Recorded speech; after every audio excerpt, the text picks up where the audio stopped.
गए हैं और आज एक बार फिर हम आपके लिए लेकर आए हैं हरियाणा के प्रतिष्ठित अखबार आज समाज की सुर्खियां। कल का दिन भी खबरों के लिए बेहद खास रहा, फिर चाहे कोरोना को लेकर पाबंदियों की खबर हो या फिर बंगाल चुनाव में हिंसा पर बीजेपी टीएमसी आमने सामने हो।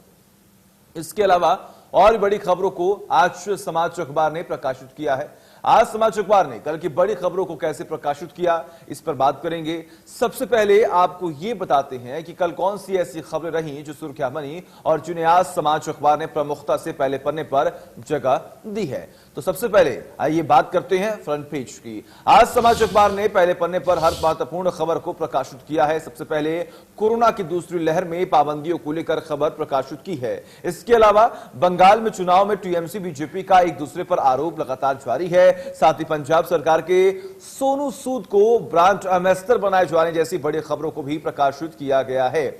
बात करते हैं सबसे पहले लीड स्टोरी की, जो कोरोना को लेकर है। कोरोना की दूसरी लहर के चलते तमाम तरह की पाबंदियां जो हैं वो लगा दी गई हैं और इनके पालना कराने के लिए भी तमाम अधिकारियों को आदेश दे दिया गया है कि आप अपने जिले में जाएं और तमाम जनता को जागरूक करें और इन तमाम जो गाइडलाइंस जारी कर दी गई हैं सरकार द्वारा, इनकी पालना भी करवाएं। वहीं श्रीनगर में फैशन शो को आयोजन को लेकर महिलाओं ने जमकर विरोध किया। इस खबर से जुड़ी एक तस्वीर फ्रंट पेज पर भी प्रकाशित की गई है। जी हां, यहां पर फैशन शो का आगाज होने वाला है और इसी को लेकर तमाम महिलाओं ने इसका विरोध किया। आप देख पा रहे हैं अपने हाथों में तख्तियां लेकर तमाम महिलाएं जो हैं वो यहां पर खड़ी हैं और जमकर विरोध यहां पर किया जा रहा है। बढ़ते आगे, पंजाब में लगातार बढ़ रहे कोरोना संक्रमण के बीच सरकार ने वैक्सीनेशन के लिए एक्टर सोनू सूद को ब्रांच एम्बेसडर बना दिया है। अपने आप में एक बड़ी पहल की गई है कैप्टन अमरिंदर सिंह द्वारा, क्योंकि सोनू सूद जो कि अपने आप में एक हीरो के तौर पर उभर कर सामने आए, क्योंकि हमने देखा किस तरीके से महामारी के दौर में कोरोना काल में उन्होंने तमाम मजदूरों की, तमाम वो लोग जो अपने घरों से पलायन कर रहे थे उनकी मदद की थी और इसी को इस इमेज को बरकरार रखने के लिए कैप्टन अमरिंदर सिंह ने इन्हें पंजाब सरकार के जरिए एम्बेसडर जो है वो बना दिया है।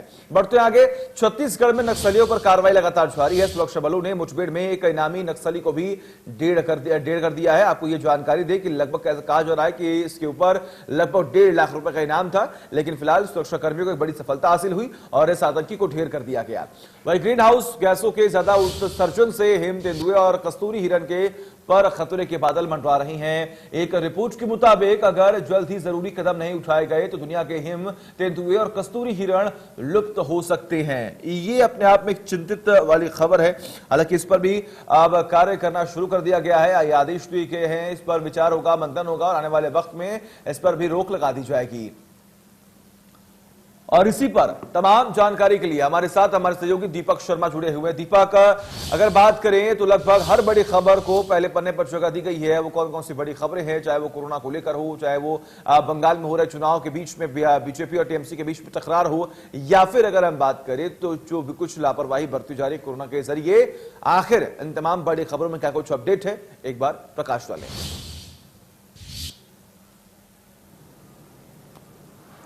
जी बिल्कुल, आज समाज अखबार की बात कर रहे थे। आज समाज अखबार जो कि तेजी से बढ़ता है, ऐसा अखबार जो कि जिसमें देश दुनिया की तमाम खबरें, प्रदेश की तमाम राज्यों की, विभिन्न जिलों की जो खबरें सरल भाषा में तमाम लोगों तक पहुंचाई जाती है। न केवल सुबह अखबार के माध्यम से बल्कि ई पोर्टल के माध्यम से मोबाइल पर भी आप जो है तमाम लोग जो है वो आज समाज अखबार पढ़ सकते हैं। और आज समाज अखबार की जिस तरीके से बात कर रहे थे, अभी आज समाज की विभिन्न खबरों को लेकर आपने चर्चा करी कि किस तरीके से पहले पेज की जो बड़ी खबरें रही, देश भर की जो दुनिया की जो बड़ी खबरें रही, उसको लेकर के चर्चा करी थी। और अगर हम भी इन खबरों पर चर्चा करें तो जो पहला पेज जो अगर बात देखते हैं जिस तरीके से आज समाज का पहला पन्ना जिसमें देश की तमाम बड़ी जो खबरें होती हैं वो इसमें देख सकते हैं। हालांकि आज की इन बड़ी खबरों के बीच में अगर तो सबसे पहले अगर हम बात करें हिंसा पर भाजपा और टीएमसी आमने सामने, ये एक खबर है क्योंकि जिस तरीके से वेस्ट बंगाल के अंदर चुनाव और चौथे चरण के मतदान के दौरान जो फायरिंग हुई थी, कहीं ना कहीं उस फायरिंग में जिस तरीके से सीआरपीएफ की बात करें तो सीएसएफ और की फायरिंग में 4 लोगों की मौत हो गई थी इसके अंदर। इसको लेकर के अब निशाना साधा जा रहा है।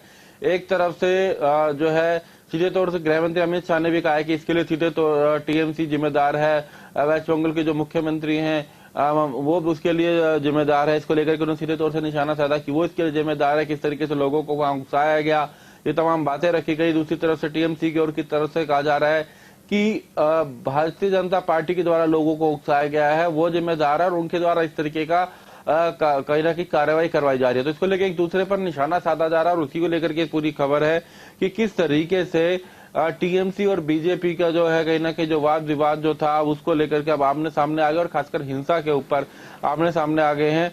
और इसके साथ साथ ये कहीं ना कहीं विवाद अब बढ़ भी रहा है। चाहे जिस तरीके से हमने पूरा चुनाव देखा, ये बीजेपी और वर्सेस टीएमसी एक ऐसा चुनाव रहा जिसमें हमले की तमाम जानकारी, तमाम बातें जरूर करना ही आरोप जो थे वो सबसे ज्यादा रहे।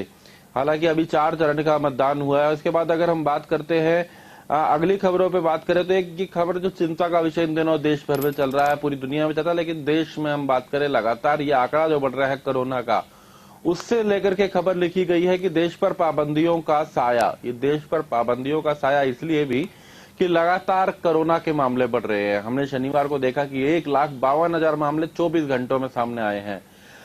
तस्वीर एक लगाई गई है इसके अंदर की कोविड-19 की वजह से ई पास से हरिद्वार की हर की पौड़ी में प्रवेश, यानी कि जो हरिद्वार में जो हर की पौड़ी है जहां लोग स्नान के लिए जाते हैं, धार्मिक स्थल है, वहां पर भी क्योंकि अब ई पास की जरूरत है। यही एक ऐसा कारण है कि कुंभ लगा होने के बावजूद भी हर की पौड़ी पर भीड़ नजर नहीं आ रही, लोग वहां पर नजर नहीं आ रहे हैं।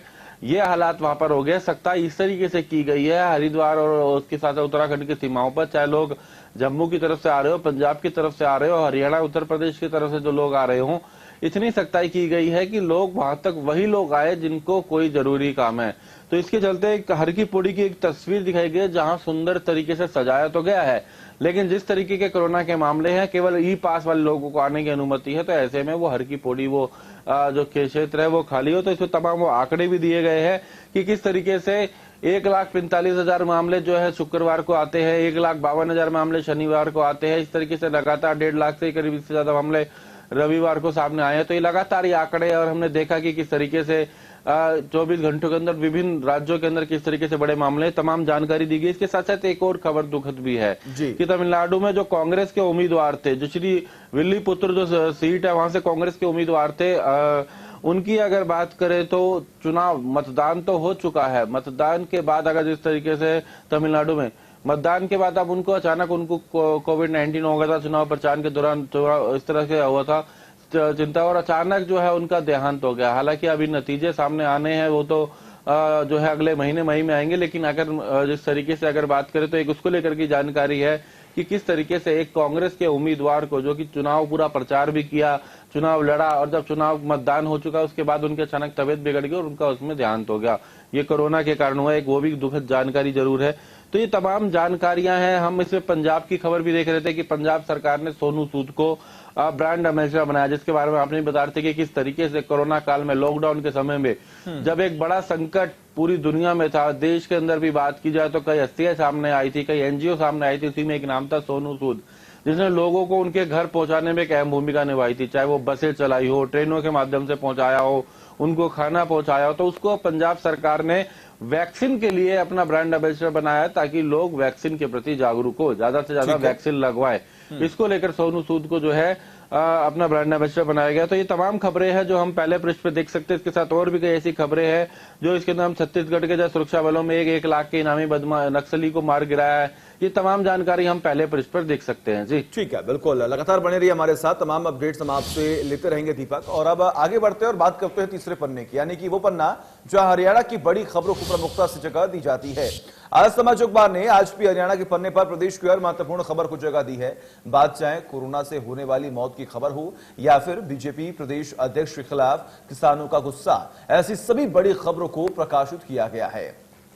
अगर बात करें तो सबसे पहले सबसे बड़ी खबर है, हरियाणा में कोरोना से औसतन रोजाना 10 लोगों की मौत हो रही है, जबकि 2000 से अधिक केस सामने आ रहे हैं, जो अपने आप में चौंकाने वाले आंकड़े हैं। सरकार की तरफ से, प्रशासन की तरफ से लगातार पूरी एक कोशिश की जा रही है कि संक्रमण को रोका जाए। वहीं गुरुग्राम में कैबिन फाउंडेशन के संस्थापक ने वैक्सीन लगवाई है। इस दौरान उन्होंने कहा कि लोग निसंकोच वैक्सीन लगवाएं, क्योंकि वैक्सीन कारगर है। पीएम नरेंद्र मोदी ने भी साफ तौर पर यह जिक्र किया है कि एक बड़े मास लेवल पर हम इसका प्रोडक्शन कर रहे हैं तमाम देशवासियों की जो विश्वास है वो सब इसमें बना हुआ है और आप भी आगे बढ़कर वैक्सीन जरूर लगवाएं। वही बात करते हैं किसानों की नाराजगी की, तो किसानों की नाराजगी बीजेपी नेताओं के खिलाफ जारी है। कैथल पहुंचे बीजेपी प्रदेश अध्यक्ष ओपी धनखड़, वो किसानों ने गुस्से में आकर जमकर नारेबाजी की है। किसानों ने धनखड़ का विरोध किया और काले झंडे भी दिखाए। इस बीच किसान नेता गुरनाम सिंह चढ़ूनी ने कृषि कानूनों के विरोध में किसानों को संबोधित किया है। उन्होंने कहा कि ये जंग जनता और कॉरपोरेट के बीच में है। तो ये तमाम बड़ी खबरें हैं हरियाणा की, जिन्हें आज समाज अखबार ने अपने हरियाणा सेगमेंट में बड़े प्रमुखता से छापने और प्रकाशित करने की पूरी कोशिश की है। दीपक के पास चलते हैं। दीपक, हरियाणा सेगमेंट जो कि अपने आप में एक महत्वपूर्ण सेगमेंट है, हरियाणा की तमाम बड़ी और छोटी खबरें इस पेज पर हम देखते हैं।